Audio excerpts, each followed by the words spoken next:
দাদা হ্যাঁ কেন চলে যাচ্ছি দাদা? চলে না গেলে এখানে কি করবো? তোর বাবা আমি কি তো শুনবো নাকি? কি বলেছি বাবা? কি বললো? আমার রানীমার পরীক্ষা যেটা দিল তোরা বাড়ি নিয়ে চলে যাও, আমরা বাড়ি যাচ্ছি। বাবা দাদা চলো। কি আমরা যাবো না? কি বাধা ধরা দিলে আমরা কি বেঁচে দেবো? চলো।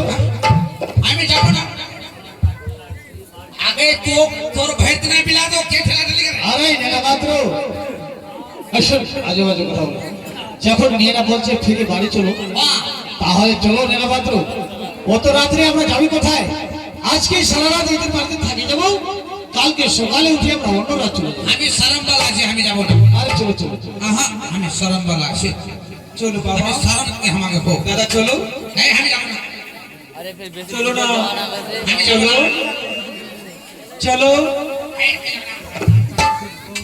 আমি যাবো না। চলো না। আমার কথা বলবে। চলো আগে ছোট না। এদিকে চলো। শোনো, আমি যাবো। তারপরে ঠিক আছে যাবো। তোমার বাবার থতনাটা আমি দেখবো, কিন্তু ওর থতনা দেখলে মারে ঘুষি না ভাঙে দেবো। আমার সঙ্গে কোনো কথা বলে না। আচ্ছা শোনো, বাবাকে বলবো। ওই দেখো দেখো দেখছে ওই বাবা তুমি মুখে না ঘুমাও তো। থতনা আন, ঘুমাবো থতনা আন। আমি দেখবো। বসো বসো বাবা। মা বেবলি, বাবা তুমি ঘটক থেকে ফিরে বাড়ি আসলে মা? বাবা কেন তুমি এই তীর্থবাস থেকে তাড়িয়ে দিলে বাবা? তাড়িয়ে দিব না মা। কেন আমাকে বাবা? কি বলছে কি লোহার কালাই 5 মুঠি লোহার কালাই কুকারে সিদ্ধ করতে হবে, সিদ্ধ না করলে আমি মেয়েকে বিবাহ দিব না। তো মা বাবা সিদ্ধ কি হয় লোহার কালাই? কুকারে হবে? এ কি বলছো বাবা? ও পিতা বনে বলি কিন পাবই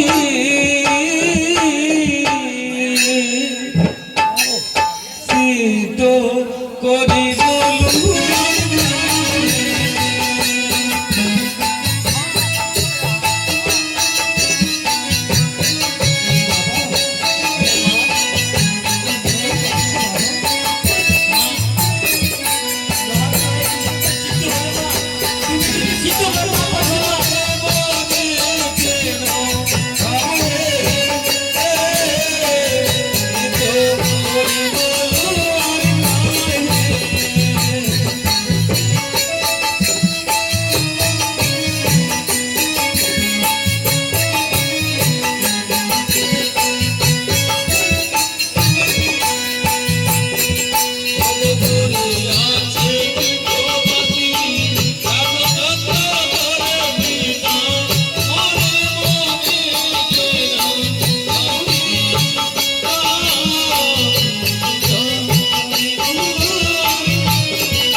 মা তুমি যদি সিদ্ধ হতে না পারিস না আমার কত নিন্দা হলো মা বালি বাবা তুই মনে মনে চিন্তা করছো বাবা হে মা আমি চিন্তা করছি মা কে আমার বেহুলি যদি না সিদ্ধ করতে পারে এ কুয়ারে মা কত নিন্দা হবে মা শোনো বাবা হে মা এবার তুমি প্রাণ ভরে আশীর্বাদ করো বাবা মা আমি প্রাণ ভরে আশীর্বাদ করবো মা আশীর্বাদ